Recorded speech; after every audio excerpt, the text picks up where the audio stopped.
My background is in medicine, in neuroscience and neuroendocrinology. And I went to the United States after I finished from All India Institute of Medical Sciences. I finished my basic medical degree. And there were two things that happened in my life. Well, there were many things that happened in my life, but two things that are very relevant to what we're going to talk about just now.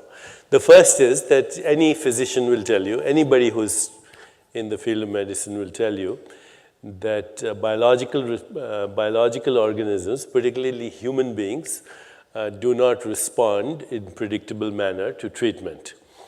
So it's something that we assume. You know, medicine is scientific. Medicine is based on reductionist science. Medicine, the brain and the body operate according to the laws of classical mechanics or classical physics. We assume that, but it's not true. Okay. You can have two patients who have exactly the same illness.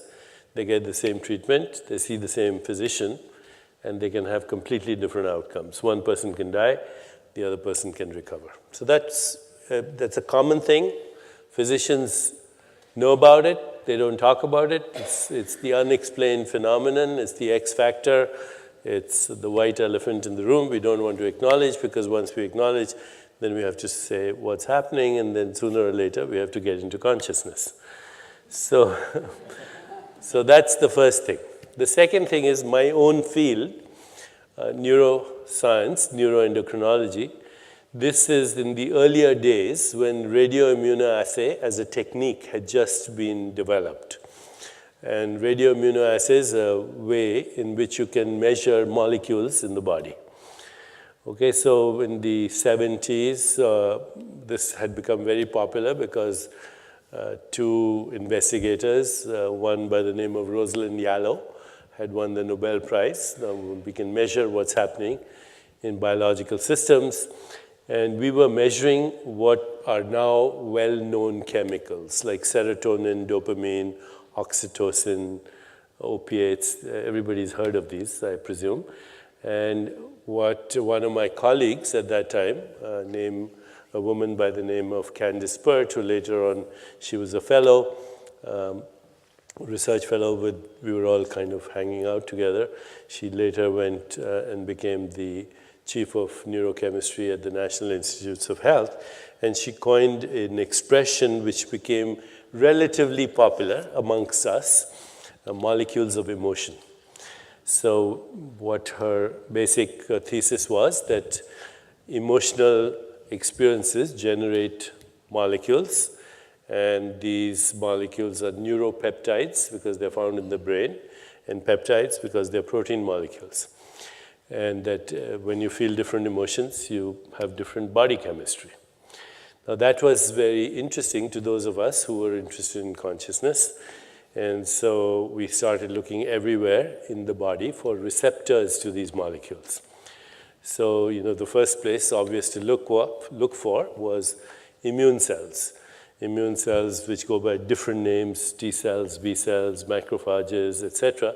If you look at the receptor sites of these little cells, they have receptors to the molecules of emotion. So right now, somebody inside you is having a conversation with themselves.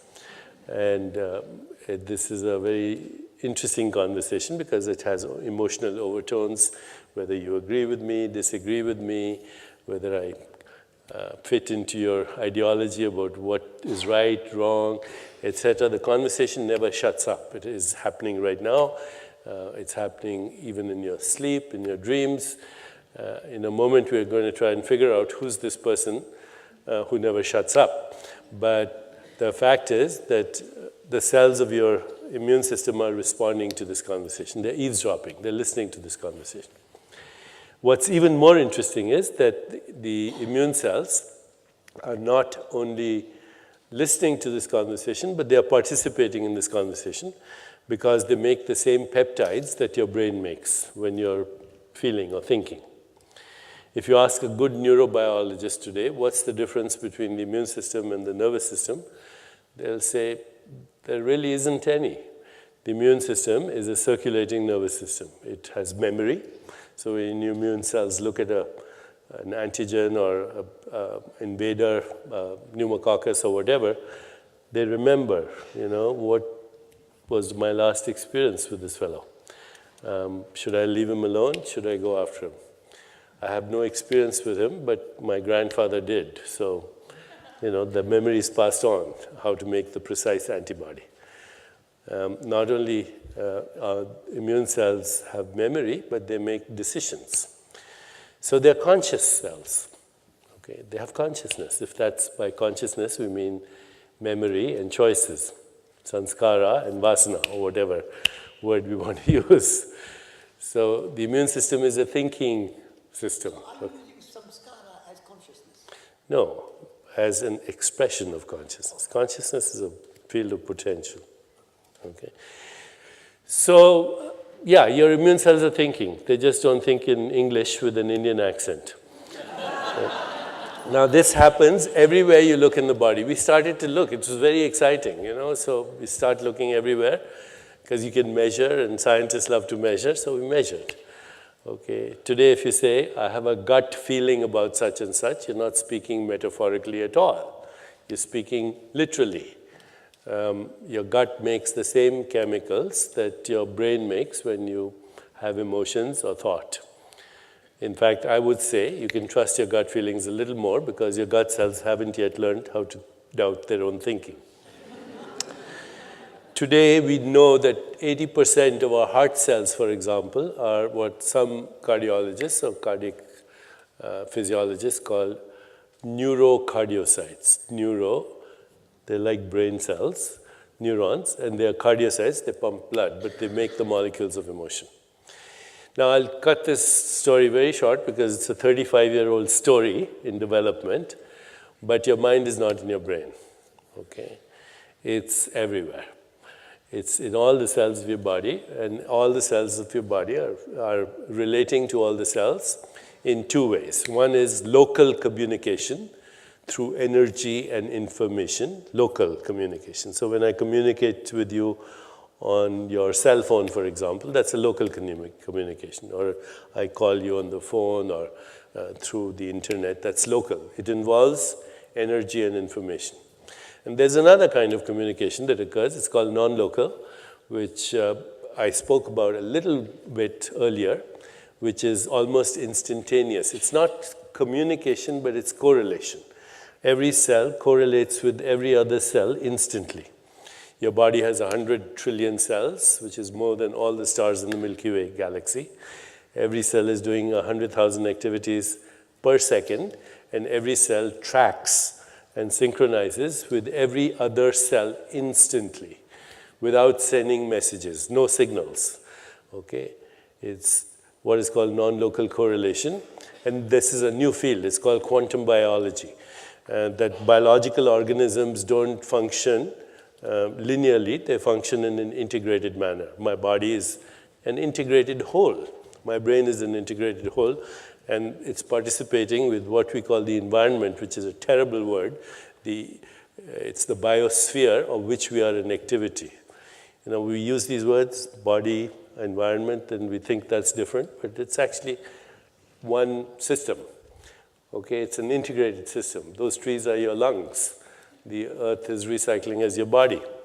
The rivers and waters are recycling as your circulation. This air is your breath. So why do we call the environment? Okay. We have a personal body, we have an extended body, and they're both equally ours because you can't live with one or the other. Okay, they're equally crucial to our sense of I exist. So everything functions as an integrated system, and this integration is felt to be non-local. There's physics to explain this. Okay, but this is how you can explain certain things which were unexplainable before. How does the human body, for example, do so many things simultaneously? It can think thoughts, play a piano, kill germs, remove toxins, make a baby all at the same time. And at the same time, your biological rhythms are the symphony of the whole universe. So that's non-local. How does a single cell become the 100 trillion cells only in 50 replications? Only 50 replications to make a whole body. If I had videos, I was telling Satish, we make films on this, and it's very impressive to see what's really happening and the sense of wonder that's evoked when you see what's happening in your body. Okay, so that's non-local correlation. These are the two kinds of things. And the whole thing is being orchestrated through the flow of energy and information, but also non-locally. Beyond the non-locally means outside of space-time. Okay. So that's the first thing to understand. The second thing to understand is that your body is not a structure. First of all, the mind is everywhere, but the second is your body is not a structure. You know, when we think of this, we say this is a structure, right? But even this is not a structure, it's a process. If you go to the level of subatomic particles, this is a very dynamic process right now. But your body is definitely not a structure. It's not a noun, it's a verb. And there's nothing in the universe that's a noun. Nouns are conventions of language. They are not expressions of truth, because there is nothing in the universe that stands still, even for a second. Okay? So your body is dynamic. It's in exchange with all the elements and forces of the universe. And this happens through eating, breathing, digestion, metabolism, elimination, how we experience the world through our five senses, sound, touch, sight, taste, smell. That's where Ayurveda comes in, because we use these modalities to change biological expression. But then there's a whole realm of experience which is subjective, which is trans-empirical, which means it's not experience through the senses. Empiricism means experience through the senses and measurable. But there's a whole realm of experience that is subjective. Okay, our thoughts, our feelings, our desires, our imagination, insight, intuition, creativity, all of that, the deepest level of subjectivity, for which science, by the way, has no explanation, how the brain produces subjective experience. We call that the hard problem in science. But you know, you close your eyes and you suddenly become aware of all this thing that's happening in your subjectivity, and that influences everything that's happening in the body. Today, it's possible to do a little bit of mathematical calculations based on what are called radioactive isotope studies. And you can prove without a shadow of doubt that right this moment, you have 1 million atoms that were once in the body of Jesus Christ, or Buddha, or anyone you want to think about. In just the last 3 weeks, 1 quadrillion atoms have gone through your body that have gone through the body of every other living species on this planet. So think of a tree in Africa, a squirrel in Siberia, a taxi driver in Calcutta. You have stuff in your body that was there only 3 weeks ago. Okay. In less than 1 year, you recycle now. We used to think it was 5-7 years. In less than 1 year, you recycle 98% of all the matter in your body. So at the atomic molecular level, you have a new liver every 6 weeks, a new stomach lining every 5 days, new skin once a month, a new skeleton. It seems so hard, but a skeleton is a dynamic organ with calcium, phosphorus, everything coming and going. And by the end of 1 year, you replace almost all your body, 98%, few bits of collagen and cartilage, which take a little longer turnover. So this body that Satish invited is my 2011 model. And the last time I came, I brought with me the same suitcase, but not the same physical body. Okay. I brought, my suitcase has a little longer shelf life than my physical body.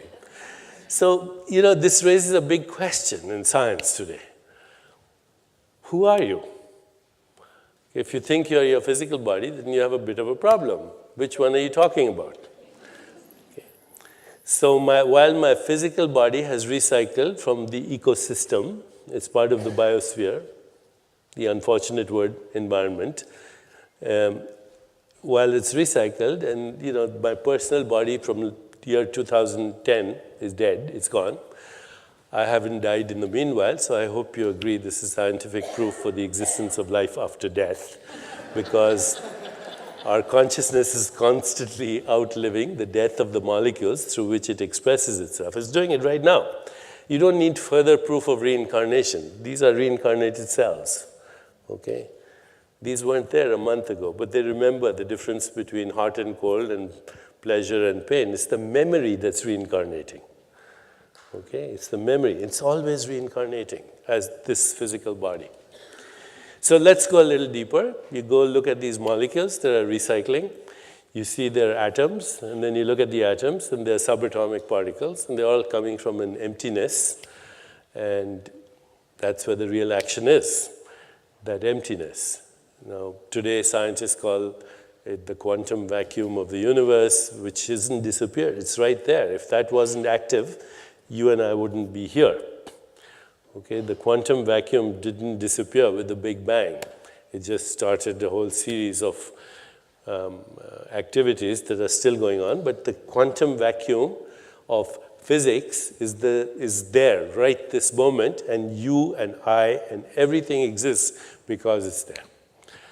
That's what scientists call it. But you look at the poetry of Rumi 700 years ago, he says, we come spinning out of nothingness, scattering stars like dust. He says, look at these worlds spinning out of nothingness. This is within your power. Who else? The Buddhists talk about shunyata, that is beyond subject-object split, beyond the observer and the observed. Vedantists, they talk about chitakash. The akash is not empty, but it's full of chit means consciousness, so they go even beyond. But any scientist will tell you today that 1 cubic centimeter of space, right here, 1 cubic centimeter of space, has 10 to the power of 37 times more mass energy than the entire universe. Incomprehensible. That includes the Milky Way galaxy, Andromeda, everything, all the suns, the stars, the planet. There's more mass energy here. Of course, we don't know how that becomes this. At least science doesn't know. Vedantists have a great idea about that, but science has yet not figured out how the micro or quantum world becomes the macro or classical physical world. They don't know.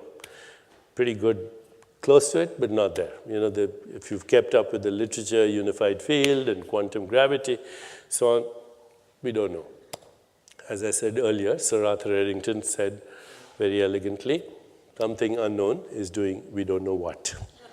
And that's the best explanation we have of everything in reality.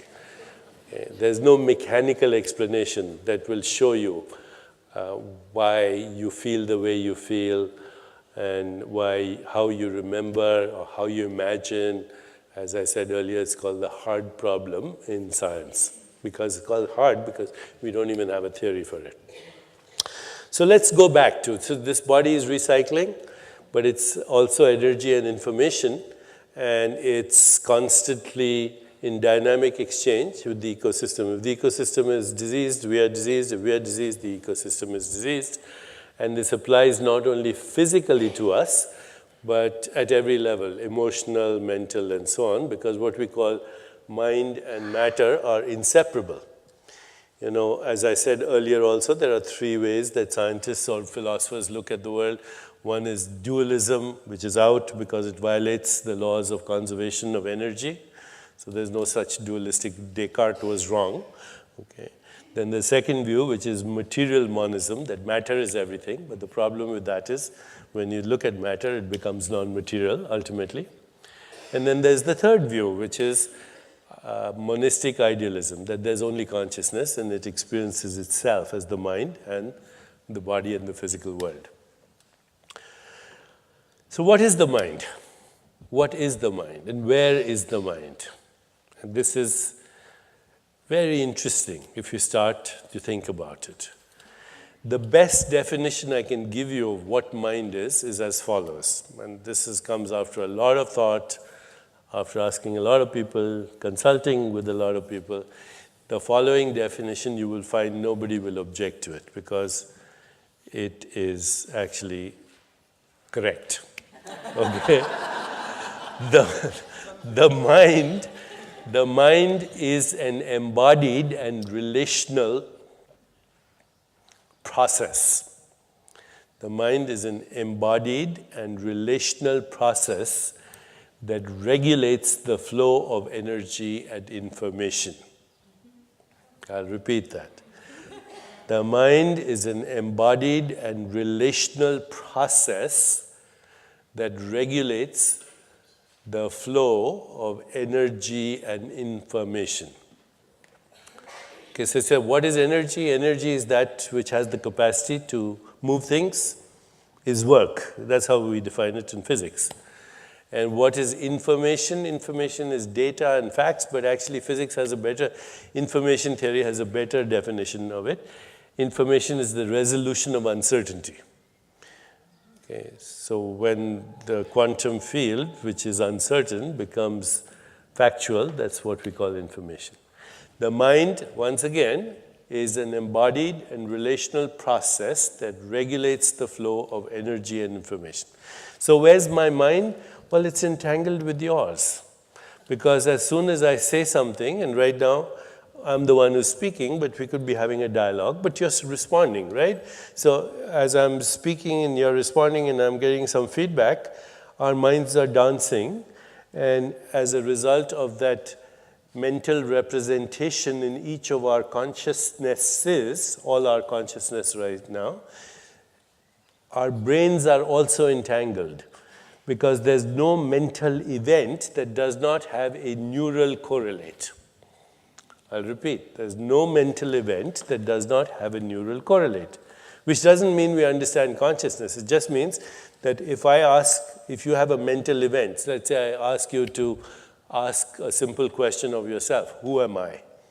What do I want? What's my purpose? If you reflect, that activates your prefrontal cortex. If you have an emotional experience, like I love my grandchild, or I love my husband or wife, or I feel compassion for so-and-so, that has another correlate, it's in your limbic brain. If you have fear, it has another correlate, it's in your amygdala. There is no mental event that does not have a neural correlate. And there is no neural correlate that doesn't have a biological correlate. Why? Because the brain functions as an integrated whole. There's an autonomic system, there's a sympathetic nervous system. The neuropeptides I mentioned, the chemicals, neurotransmitters, they're related to these activities. So everything in your body that's happening is integrated. Your thoughts, your feelings, your emotions, your social interactions, your environment so-called, your extended body, your ecosystem, it's all one process. You know, the problem with Cartesian dualistic thinking is we created divisions that didn't exist. So mind and body and environment, and now we're spending hundreds of years to see what the connection is, when there was no division in the first place. It's a single process. Your breathing, your heart rate, your autonomic system, which includes your sympathetic and parasympathetic nervous system, different parts of your brain, and your biology, your immune system, it's all a single process. And furthermore, it's entangled with other minds and other bodies. Because if I say something, I say to you, Satish, you know, the board of trustees just decided that they are broke and this place is closed, that would raise your blood pressure a little bit, okay? And your heart would speed up and your platelets would get sticky. And all I've said is a sentence, right? Okay, so the sentence was in English, but it had been in Swahili, it wouldn't have made a difference. Okay, so your consciousness processes meaning. And by the way, there's no computer that can process meaning. Okay, that's the whole reason why the brain is not the source of your consciousness. No physical system can either process meaning or imagine or remember or be inspired or have all the things that make us human or biological organisms. So it's a single process and it's entangled. Entangled means that my thoughts and my feelings and my emotions influence yours, and that we can see what the mechanism is, by the way. It's a neural mechanism. It's called limbic resonance. So I influence, my mind is right now being monitored by, regulated by, and regulating by your mind. It's inseparable. It's totally entangled. There is no such thing as a separate mind. You know, Buddha was right. He said all human suffering comes from the socially induced hallucination of the separate mind which doesn't exist. It doesn't exist, okay? There's no person inside you that I could call, this is you, okay? There's no person there. Everything that you call yourself depends on the other, okay? That includes everything you can possibly think of, including your biology. Our minds are entangled, our bodies are entangled, because the mind is not separate from the body. Okay, so every physiological process that is occurring in my body is dependent on you. My emotional well-being is dependent on you. You know, in the Yoga Vaishishta, the great sage Vaishishta, he says, dear ones, we have all created each other in our fancy. Okay? And that happens to be a biological truth. And this now we say, how far does this extend? How far does it extend? Okay? Does it extend just to human species or all living species? And when you say all living species, where do we stop? Okay? We know that dogs can respond to you, they share your emotions. We know that other life forms are entangled with us. And what we're beginning to realize is even the ecosystem, because the ecosystem is not a dead system, it's an alive biological biosphere. The biosphere and you are entangled. And this entanglement is instantaneous. Which leads to an amazing thing. You say, okay, entanglement is all across the ecosystem, all across the biosphere. But now, science, because of non-locality, says the entanglement extends outside the planet. It's all over the universe. We are part of a living cosmos. Teilhard de Chardin, the Christian theologian, he had nice words. The geosphere, the biosphere, the astrosphere, the theosphere, they're all entangled. And so this entanglement is horizontal, which means you and I are entangled in space, but it's also vertical.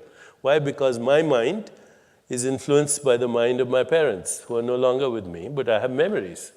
Okay, my childhood, and their parents, and then our culture, and then our history. It gets pretty complicated. Your mind exists because of all minds that have ever existed and will exist in the future. The entanglement is horizontal, it's vertical. And now because we have Twitter and Facebook and the internet, the entanglement is increasing, right? Because I just went outside and there's an elephant over there, or a simulated elephant. I took a picture and I sent it on Twitter with my BlackBerry. I said, elephant break, okay? And 500,000 people are retweeting that right now, knowing that there's a conference in Tagore right here at Dartington. So we're entangled. And that leads to very interesting, first of all, conceptually, but now look at it from a point of view of well-being. So one of my other jobs, if you will, is that I'm also a senior scientist at Gallup organization. So I'm sure you've heard of Gallup. You know, they do polls, surveys. And so a few years ago, we said, let's start doing collecting data on well-being, okay? So we started with very simple things. We first divided well-being into 5 categories: career well-being, social well-being, physical and emotional well-being, financial well-being, and community well-being. These are the 5 categories we started with. So, and it's very simple. We take surveys. There are 2,000 people designing these studies, and Gallup has perfected the art of taking questions, and, you know, they're the best people as far as designing studies to ask questions. So first thing was career well-being. And we asked a very simple question. Do you love what you do every day? Do you love your job? Only 20% of the people in the world said yes. 80% dislike what they do every day.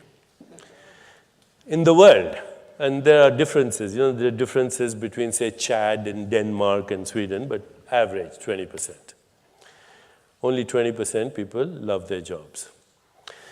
The other statistic was that more people die in our civilization on Monday morning at 9 o'clock than any other time. No other animal knows the difference between Monday and Tuesday. This is an extraordinary accomplishment for which only the human species can take credit. Okay. We die on Monday mornings of heart attacks at 9 o'clock. And the biggest sickness is time sickness. Everybody is running out of time. Okay? And they have speeded up biological clocks, they have faster heart rates, jittery platelets, higher blood pressure, dropping dead of heart attacks. Time has run out. Okay? Because they're saying to themselves, I have no time. Okay. Tagore had a relationship with eternity. If I have time, I would love to read one or two of his poems on the timeless experience. So that's one statistic. The other statistic was, these are very practical things. If you are working in an environment where your supervisor or manager or whatever ignores you, your rate of disengagement goes up by 45%, and within 3 or 4 months, you start to get sick, because nothing that happens in the mind doesn't have a biological correlate. 45%, it goes up. If your manager or supervisor doesn't ignore you, but criticizes you, you get better. Your rate of disengagement goes down to 20%, because you would rather be criticized than ignored. See, when you're ignored, you don't exist. When you're criticized, at least now I'm acknowledging that you exist, so you get better, 20% down. If, on the other hand, your supervisor or manager not only notices you, but acknowledges a single strength that you have, your rate of disengagement goes down by less than 1%, and your physical health improves. This is data that is proved now. We've done it many times. So obviously, why don't we correct this situation? In the US alone, we estimate in Gallup that disengaged and actively disengaged workers, actively disengaged are people who are unhappy, but they come to work with the express intention of making other people unhappy. Okay? Between the active and disengaged, the annual cost in the US alone, I don't know the figures from elsewhere, is $380 billion. Okay? And it all means, Gallup says you find the right environment to work in and use your strengths and be in your dharma, as we would say. Okay? And you're all set. Can we not create those environments? And that's another part of our Gallup work, that we evaluate people's strengths. So I can sit down with you for 2 hours, and you can do it on the computer. If you want, you can go to Strength Finders on Gallup, and you will find out the 5 things that you're really passionate about. Then spend your life doing that and create an environment where everybody notices the great strengths of each other and actually helps each other, and everything improves. Health improves, productivity improves, well-being in general improves. And there's a lot more to say about this, but let me move to the second thing, which is social well-being. Social well-being. If you have a happy friend, your happiness will go up by 15%. But if your happy friend has a happy friend that you don't know, it goes up another 10%. And if your happy friend has a happy friend who has a happy friend that you don't know, it keeps going up. So, and it keeps going on. 3rd degree of separation, 4th degree, 5th degree, 6th degree. So the first question we asked ourselves when we saw this, how does the happiness of people that you don't know affect your happiness? Like, you don't know these people. Okay? So you see somebody in Brighton, they're walking on the street, their happiness affects your happiness. And if it affects your happiness, it affects your well-being, because your mind is entangled with your body, right? So how does that happen? And there are many ways to explain that. One, the best explanation, which is both Vedantic and comes from physics. Schrödinger said, consciousness is singular that has no plural. Okay? That's the best explanation, because at the deepest level, consciousness is unified. There is no separation, what we call pure consciousness, samadhi or whatever. So just like electricity is powering my BlackBerry and this microphone and my computer and my radio and my television set, so too consciousness is downloading in everyone from the same source. Okay?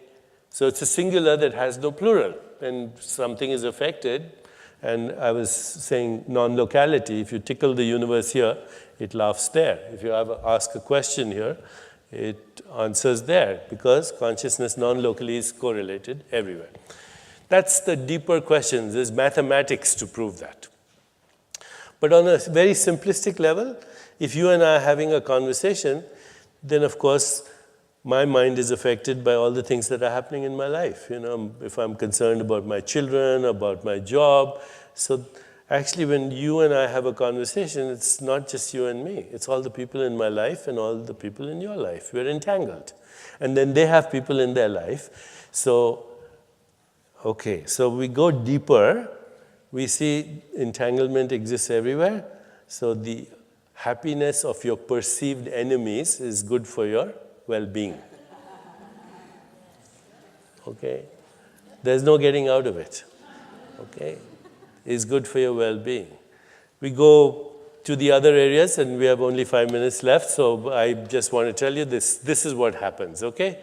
If you go from social well-being to physical well-being, which requires very good few things like good sleep, exercise, adequate breathing, and food that doesn't come in a can or has a label, you're all set. Okay. That's physical well-being. And then there's financial well-being. Don't spend money that you haven't earned to buy things that you haven't, that you don't need to impress people that you don't like. It's the cause of the economic crisis. Okay. And then there's community well-being. What in India we say, seva, satsang, simran. So you combine all this, this is well-being, okay? And it's totally in your control. Then there's spiritual well-being, which addresses bigger questions. Who am I? What's the meaning of death? Does God exist? Etc., etc. Here are the 5 breakthroughs. If you understand the 5 breakthroughs in science, you'll understand how to heal. The first breakthrough, conceptual. Your body is not a structure, it's a process. It's a process in consciousness. Second breakthrough, your genes are not deterministic. See, that's another big, huge. When President Clinton in the year 2001, they said, we've deciphered the human genome, we found the alphabet in which God created life. Not true. You have only 23,000 genes, and most of them you share with everybody else. Like 65% of your genes are the same as a banana. 80% of your genes are the same as a mouse. 98%.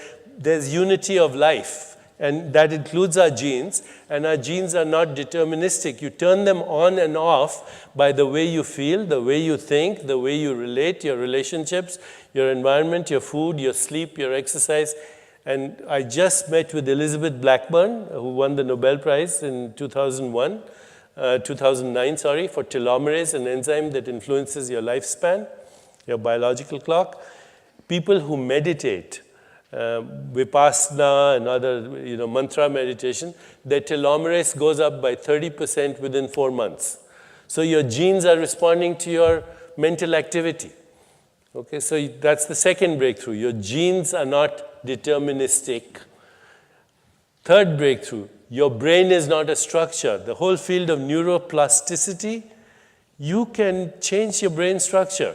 So if you do the Buddhist vipassana meditation, or you cultivate attitudes like compassion, like loving kindness, what the Buddhists call the 4 divine qualities, loving kindness, compassion, joy, and equanimity, your whole brain starts to change. Your limbic brain changes, your cortical brain changes. When you reflect, it changes.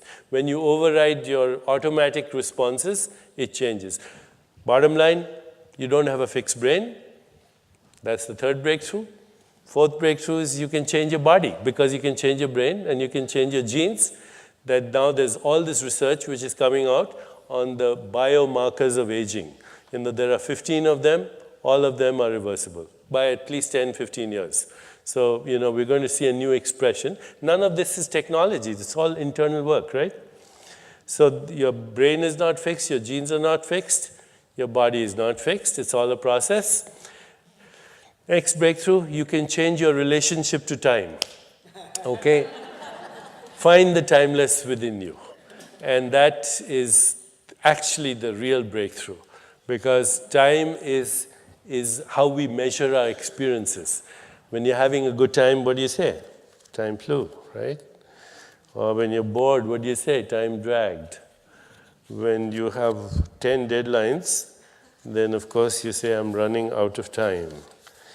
So these are the major breakthroughs, but they lead us to a deeper realm of our own soul, which is non-local.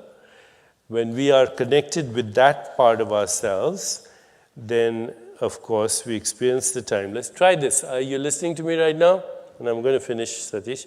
As you're listening to me, just turn your attention.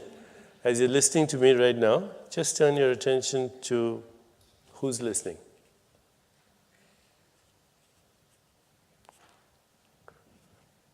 So as you're listening to me, be aware of the listener. That's your soul. It's not your mind, which might be saying, I wish I'd gone to the bathroom before the lecture. Whatever. That's a conversation. But that part of you is timeless, okay? And we metabolize the experience of time into what we call our biological clock. So I'll end with, and there's more to say, but next time, the soul is the place of love, of compassion, of joy, of equanimity, of grace, of synchronicity, of everything that makes us alive and human. Time is endless in your hands, my Lord. There is none to count your minutes. Days and nights pass, and ages bloom and fade like flowers. You know how to wait.